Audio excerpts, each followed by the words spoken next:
Hi, everybody. This is Help Me Be Me. This is Sarah Mae Bates. And this is an episode about healing loneliness. It is about allowing God in or allowing the universe in, whatever word doesn't trigger you, allowing flow in, allowing forces outside of you to change you and grow you and heal you. Um, Fear, isolation, loneliness, all of those are kind of synonyms in that they're all coming from this kind of constriction, this like energy of retraction, of getting smaller. And we as individuals might not recognize when fear is active in us. We might just perceive it as our limits, our our boundaries as individuals. So you might in your mind say to yourself, well, I can't change, but I'm not like that. I don't feel right reaching out. I don't really want that. That's not who I am. All of that, though, is a decision not to be vulnerable. So it's like a very kind of nuanced version of fear. And in that state, what happens is we tend to increase our isolation. We tend to increase our aversion to being seen, and the problem kind of grows. So you might not really recognize what is growing your loneliness, but it's likely kind of a system of behaviors that's kind of on a loop that's reinforcing itself. And what I'm what I decided to make an episode about is really just changing that trajectory, changing that average so that we are allowing universal forces to expand us and heal us and grow us and resume openness. And by that, I mean, we need to enter the current of life and allow things to change us and change our perspective. We have to be accessible to divine energy or that which is greater than our emotional state. To be able to ask for help, we have to practice a state of openness in our behavior. We have to allow. And from that place, we can be affected. And that flow of energy is around us at all times, even if we can't see it. It's allowing us to kind of feel seen and connected to others and moved and touched. Plato had a concept of ontos on, which described what really is, or other people call it the really real. And this is kind of a concept of the divine, a pure concept of truth, justice, purity. Um, that is a moment when you recognize something is universal. Like I don't know if you've heard that ever had that experience where you were stirred deeply when you recognize something, like internally recognize something. That is what is described by Plato as this godlike essence. When something hits you as true, it's associated with the timeless, the divine, as opposed to the fleeting kind of stuff of physical existence. So that concept of ontos on, I'm probably mispronouncing that, is it struck me as important for us to experience, especially in the face of loneliness. Like we really need to have a recognition, moments when we are struck, when we recognize our humanity, our resonance with something greater. We need to have that deep movement. And in order for us to have access to that and for our lives to be able to change, for our soul to be stirred, for positive change to be catalyzed, we need to get outside of the vacuum. We need to move outside of our tiny loop. And fear makes tiny loops. It makes things smaller. It makes them kind of reduced and kind of unconsciously drives us to self protect, to save energy. So that's really what this episode is about, allowing flow back into our lives if you've trended toward a kind of constricted, isolated state. So, with that, there are three parts to this episode: the what, the why, and the how, the tools. Part one, the what. Constriction, reduction, fear-based smallness. We are constricting more and more as a society. More than 6 in 10 US adults report feeling isolated, left out, lacking companionship, some or most of the time. Gen Z and millennials have the highest loneliness scores. Some reports say it's 1 in 2 adults overall. We live in the most connected time technologically, and yet we are profoundly lonely. And the US Surgeon General actually declared loneliness a public health epidemic. The health impact of chronic loneliness is worse than, uh, or I should say, equal to smoking. So it's the equivalent of smoking 15 cigarettes a day. It increases your risk of premature death by more than 30%. 81% of people who report loneliness also suffer from anxiety or depression. So why? Why? Why do we feel so alone? Part two, the why. When we feel threatened, unseen, not enough, uh, we close off. We stop initiating. We stop letting people in. And that's kind of a vicious cycle, because the more we close off, the more alone we feel. And the more alone we feel, the more dangerous it feels to try and reach out. It's like this feedback loop that increases how stressful it is to be vulnerable. It feels more challenging to reach out. It feels more injurious. So we get more and more risk adverse the more sensitivity we get to shame. And so I think that's a current that's kind of running in the background of our life kind of all the time, is this sensitivity to being seen or being vulnerable. There's like a hypersensitivity to vulnerability. What's interesting though to me about fear is, or vulnerability and fear, is that it is a an energy saving mode. It's kind of like a biological default that we can get into without recognizing its true source. It's often called behavioral shutdown. It's a protective, involuntary response to extreme stress, emotional overload, um, trauma. But I think a lot of people are emotionally overloaded and just stressed in general. There's like too much stuff. There's just way too much stuff. We are overloaded. And so what happens is, you in this behavioral shutdown, the mind and the body kind of shut down and withdraw.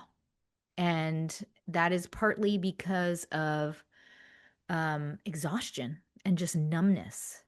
And so behavioral shutdown um, kind of is like an evolutionary mechanism that allows us to conserve energy and avoid further harm.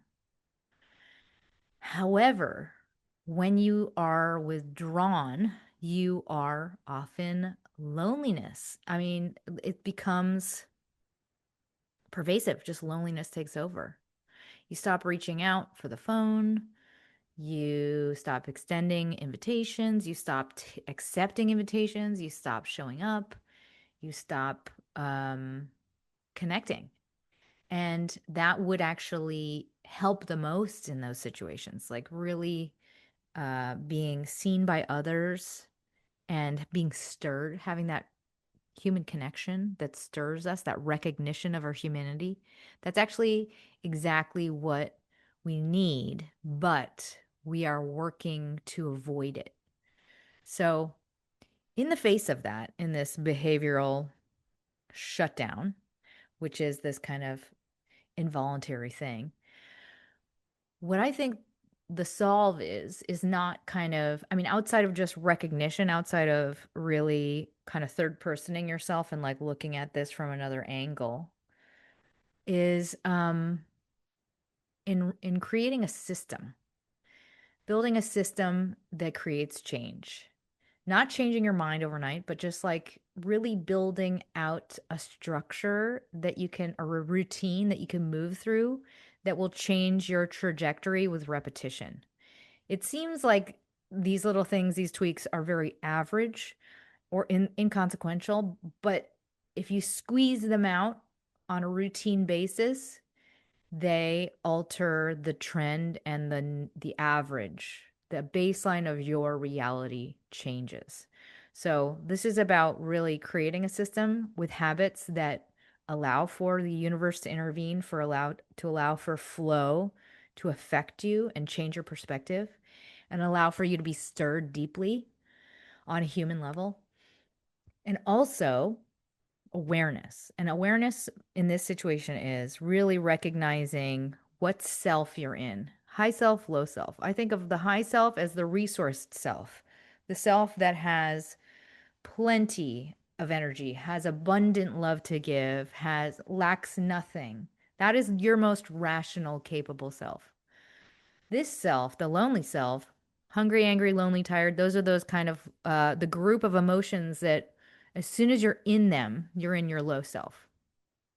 The low self will feel all of the things. We'll feel sad, we'll feel put upon, we'll feel resentful, we'll feel lonely, we'll feel longing, we'll feel like a victim, we'll, I mean, inevitably default to the most negative interpretation of any and all feedback, whatever it is. And so once you are aware of which self you're in, just based on all of the factors, you can choose to take actions that align with the higher self despite yourself. Even if you don't think you have access to it, you can still take small actions that create a current of change, kind of dig or fill the hole back in so you can climb out. Um, and you can grow out of it. You can grow out of that perspective if you're just aware that you're in it. So that's what this episode is about. Right now, a lot of people might be in that state of constriction, of inaction, despite knowing what is best for you. You might have smart thinking, but not be acting on it. Maybe because you're letting the other voices in your head weigh in more heavily, or because you are having a hard time discerning which one is you, or um, maybe you just haven't listened to this episode yet and therefore you haven't moved out of it. Either way, here we go with part three, the how, the tools. But first, a brief word from our sponsors. Okay, the tools. The first tool is called We Fall to Systems, Not Rise to Goals. So this is for building a system for connection. There's a principle in business, which is we don't rise to our goals, we fall to our systems. And I really like this idea in relationship to loneliness, because in the context of connections, you cannot goal set your way to feeling less lonely. And it really comes down to building consistent systems that create the conditions for those things to happen regularly, for you to be in like the current of the universe. And if we're inside our house with the door shut and no connection pattern, there's really no way for the universe to intervene. So, in a situation where you are lonely, you're isolated, you cannot will yourself into flow, but you can start a routine that will allow that to enter your life as often as possible. So I'm talking about very practical, small things that end up on your schedule consistently. For example, uh, standing time when you have a phone call with a specific person every week. Maybe it's a therapist, maybe it's a friend, whatever it is, you have it every single week. Another thing would be a help group of some sort, like minded individuals who can inspire you with their vulnerability and their acting despite their lower selves. Another practice, a daily practice of texting someone um, something positive and saying yes to one invitation a week, even if you don't feel like it. Whatever it is, what I want you to think about, what is one system, one small system you can install this week in your life. Something very practical, very doable, very achievable. Whatever it is, it needs to be blocked on your calendar, preferably every single day. And the goal with all of these types of actions is to not think, to just do. Don't think, just do. Just throw yourself into the action and do not allow the brain to weigh in on whether or not you want to do so. Now is not the time to be consulting your brain. All right, the next tool, which self am I in? This is a cheat sheet. So, just for future reference, when you are in your lower self, you are in an energy saving rationalization mode. Every rationalization you will make will be based on conserving energy, conserving effort. That's the default when you're in the lower self. Higher self has an inner state of enoughness. So that's how you know which one you're in. I would also ask you to define in your own personal experience, what does their voice sound like? I think my higher self is very clear, does not ruminate, doesn't repeat things, doesn't spin. My lower self is usually shows up when I'm tired, when I'm hormonal, when I'm depleted, when I'm sick. That self, it'll have different phrases, but it's all kind of different forms of fear, defensiveness, loneliness, anger. The higher self is always resourced, has the agency to reflect, has the agency to not take things personally. The lower self cannot help but take things personally. It really boils down to like blood glucose, like if you have actual energy. My lower self usually gets triggered when I feel unloved, when I'm not getting closeness and intimacy, when I feel untethered. That self always comes from a very old story about why it's not enough. It's always a story of not enough. And so I kind of recognize the scripts now. They're very specific and it's usually very dire and woe is me. This is so sad. It's like it catastrophizes. It tells a very long script about life and about the totality of life and the way it's always been. And it summarizes things in such a negative light. And when we're in the lower self, what we often do is we listen and we invest and we follow the voice. And so, what I want you to do is just recognize the scripts. When you are in the lower self and you are taking other people personally, what is the fear? What is your specific fear? It's usually some version of not being enough, something not being enough, you not being the thing somebody else wants you to be. And I just want you to recognize that that is also an energy saving mode. The script is always not enough. I don't have enough. I cannot. It's too hard. It's impossible. I can't handle the pain. All very like reductive. It's the opposite of empowered, of resourced. So, in this lower self state, we will feel like we are solving something. It's like an act of protection to retract and rationalize that decision. The old story is why you should not extend, why you should not be vulnerable, why you should not take action. And so that narrative will rationalize why it's true that other people are rejecting you, why you are being abandoned, why other people not reaching out to you is proof that you don't matter. And it'll invest in those interpretations and build them out. And it'll rehearse all the reasons over and over again. So the opposite, the higher self, the part of you that knows better, will always give other people the benefit of the doubt and will always know that it shouldn't take people personally, and it will see the benefit of reaching out. And so, in the moment you're in the lower self, because you cannot access that higher self, the only thing I'm asking you to do is just recognize where you are. Oh, I'm in the lower self, and break the loop in any shape or form. Just take one positive action that will allow the universe in, that will allow grace or ontos on to access you, to sway you and affect change. We have to allow the current to affect us in any shape or form. Whatever action you can think of that will break the loop, I'm just asking you to take one. So by that, it could be just going to a place where there are kind people. It could be going to a place where you can call a friend. It could be listening to positive content. Whatever it is, we just need to take one action that disengages the lower self. Which brings me to the next tool.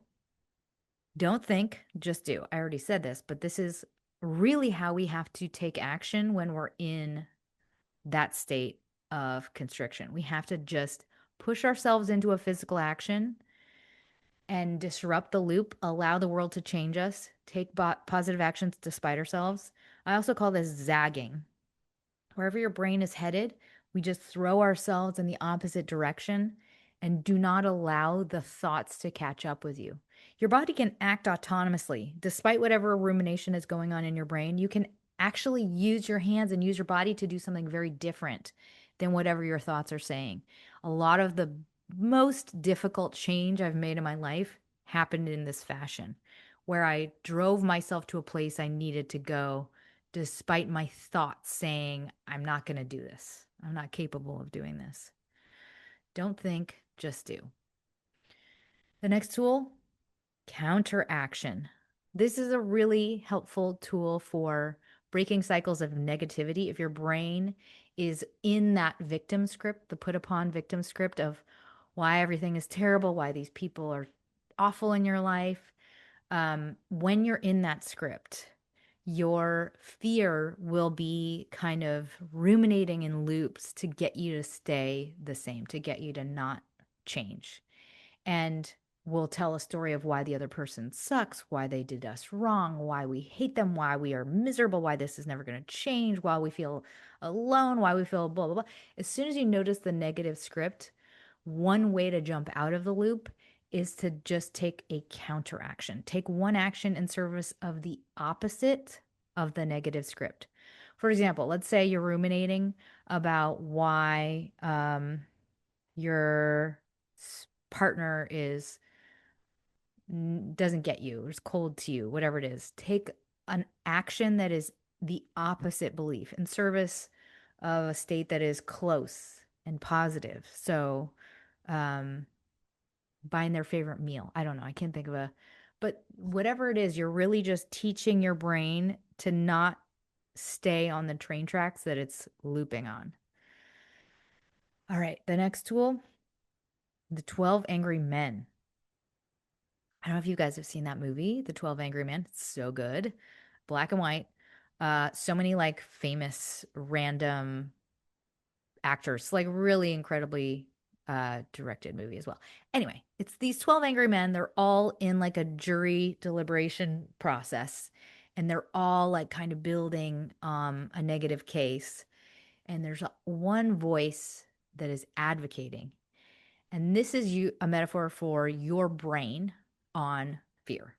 It's like there will be so many loud voices talking about why things are bad, what is wrong with life, why you're justified in feeling low and staying in your loop. And there will be one tiny voice that is quiet, that is defending a path toward positive action, that is pointing toward what you know you need to do. There's one voice that is the self that knows the truth. And your job is just to see that room, hear all the loudness of the complaining, of the justifications, and remember that it's a choice that is open to you. What matters is you take an action despite the 12 angry men. Don't think, just do. All it takes is one positive action in service of allowing the universe to stir you.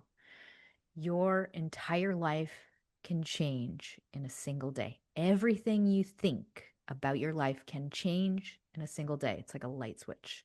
We just have to allow things to change us. We have to be in the crosshairs of change. We have to reach the current. Second part of this tool, if you would like to apply Byron Katie's amazing process, I use this periodically. Can I absolutely know that this is true? She does I forgot, inquiries, what she calls it. If you have a thought and it's saying, this is true, this is true, this is absolutely true, this is terrible, can I absolutely know that this is true? The answer is no, you cannot.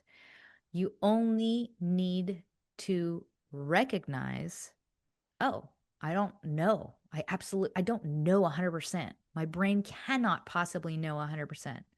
This is just an old story I'm telling intensely in my head. And counteraction is always a good idea, regardless of if something's true or not. It doesn't even matter.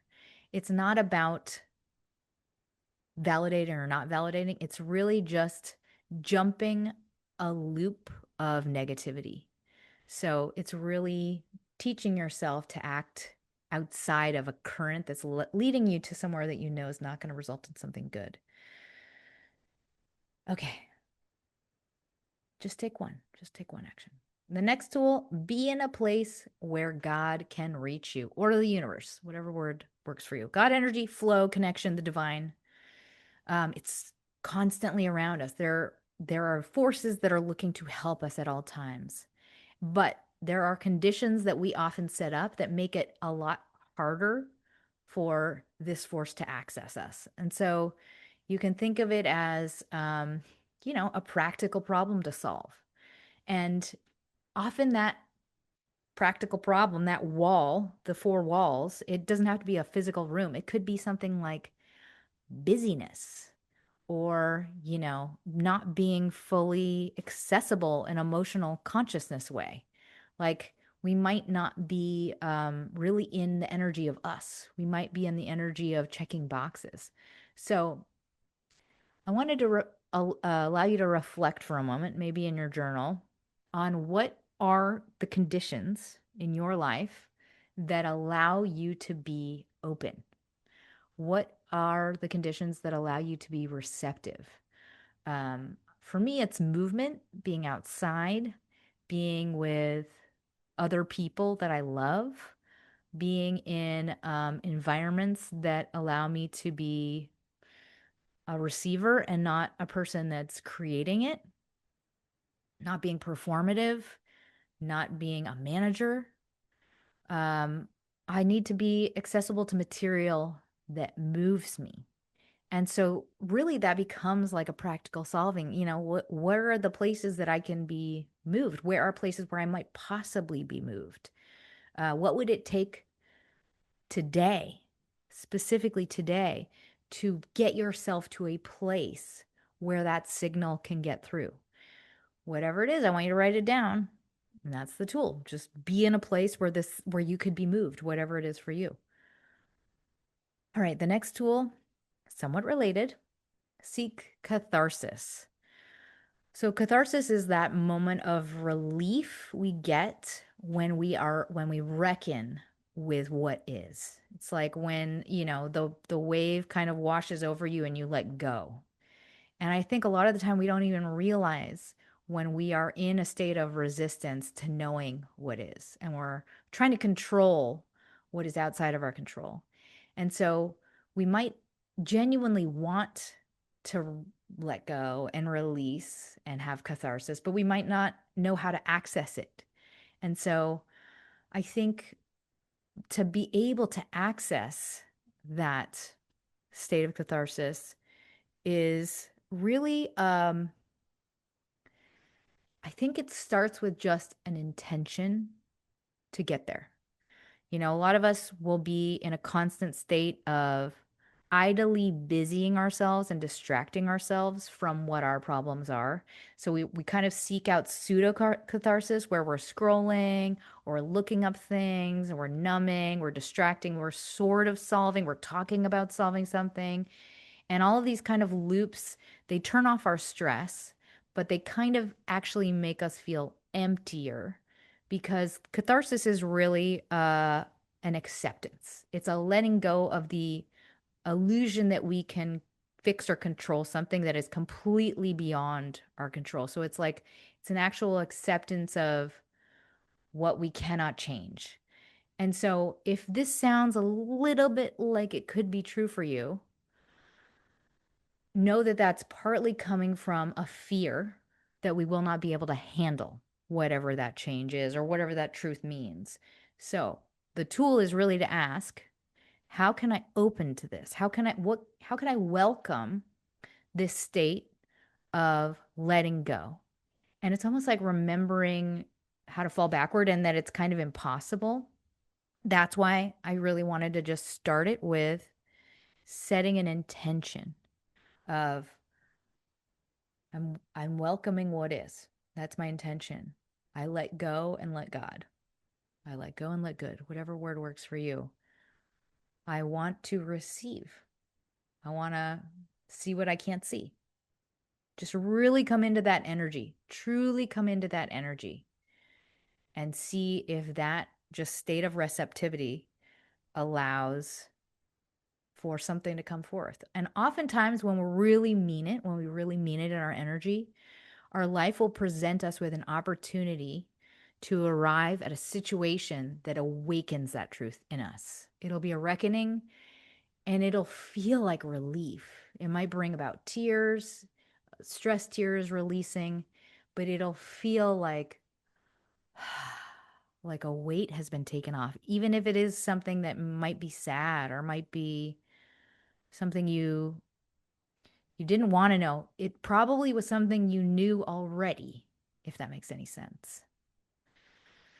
So, the tool is really ask yourself, how can I open to this?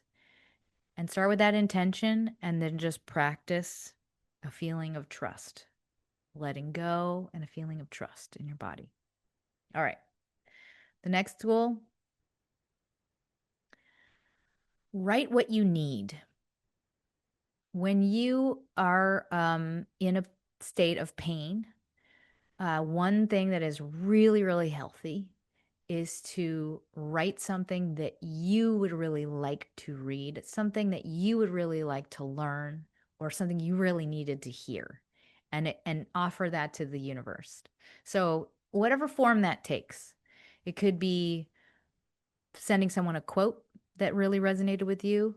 It could be something, sharing an inspiring passage, could be drawing something loving for somebody else.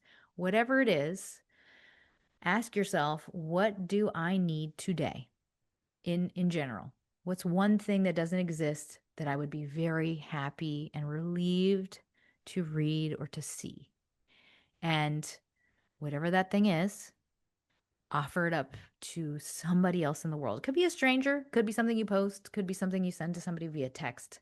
That's just one way that we can take pain and convert it into love, a diamond, so to speak. All right, the next tool, socialize the narrative. There's a rule in storytelling. I learned this from Anne Lamott. A confused reader is an antagonistic reader.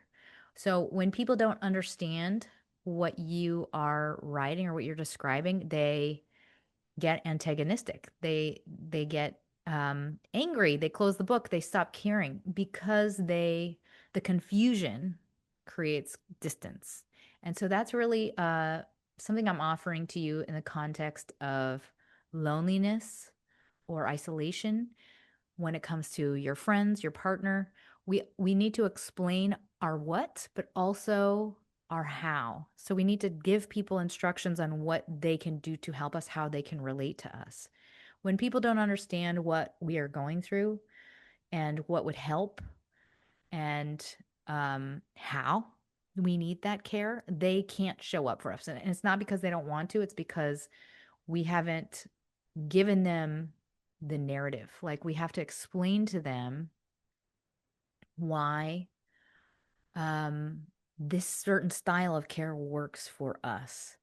And you have to tell them where you are and where you're trying to go, and also how they can be a part of that and invite them in. So, in our loneliness, in our constriction, we might often resent people for not reaching out to us or not volunteering for us or not doing all the things that we can imagine. But it's not because they don't want to, it's because we are a confusing story to them. And so they just need a story that they can follow. And we need to often hand this to them, despite how awkward and counterintuitive that feels to us. Okay.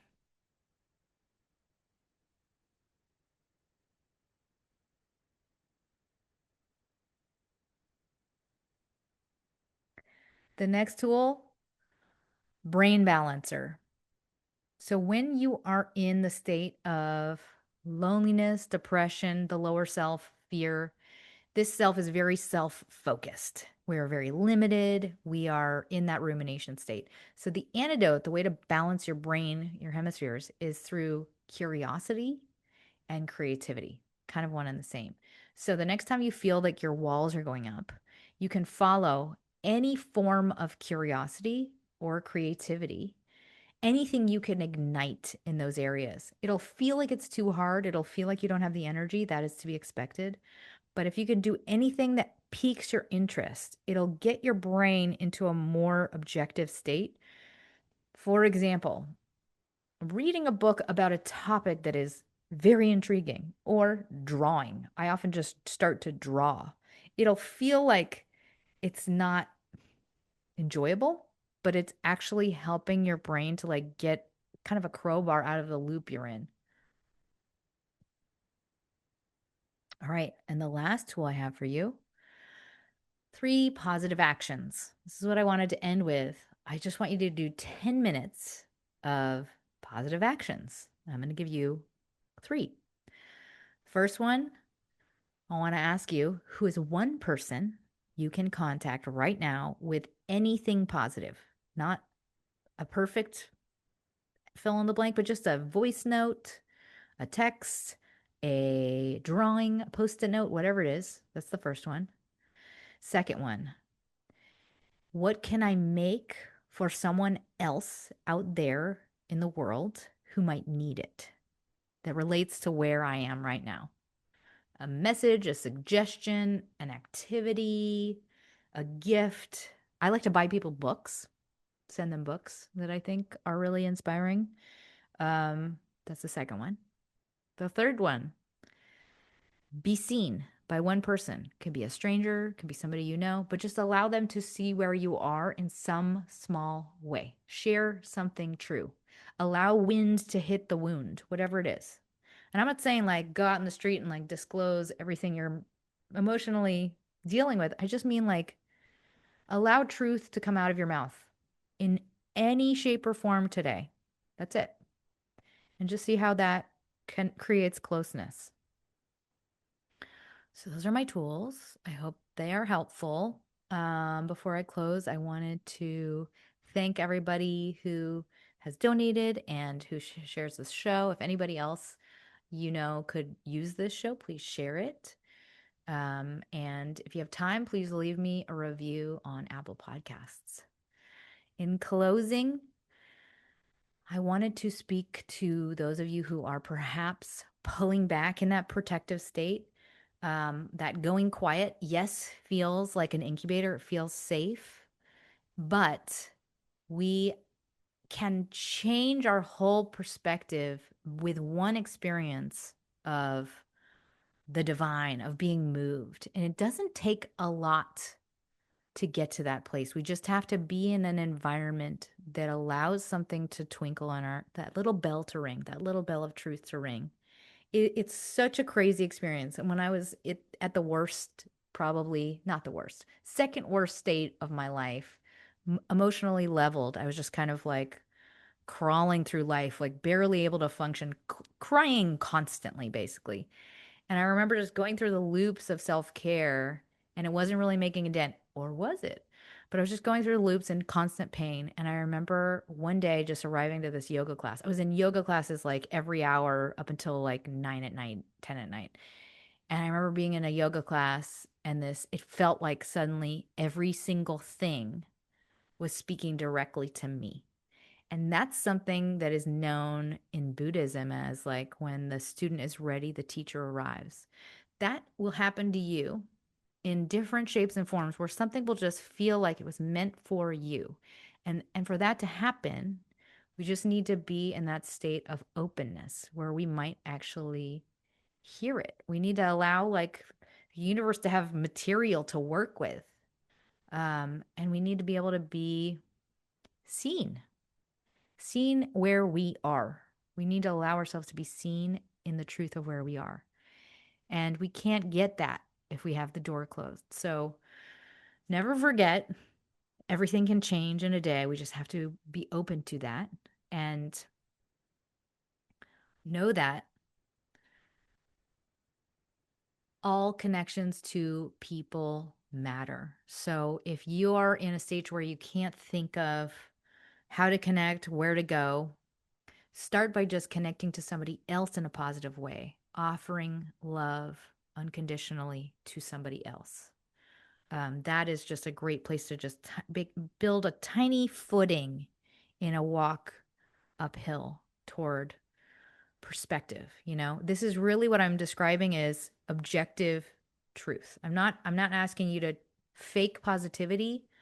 I'm asking you to come home to an awareness, a memory of truth. And that truth is everything is okay.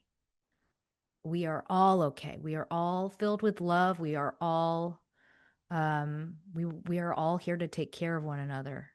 People are good, people are loving. So how can we come home to a memory of that truth of I am full, I am complete.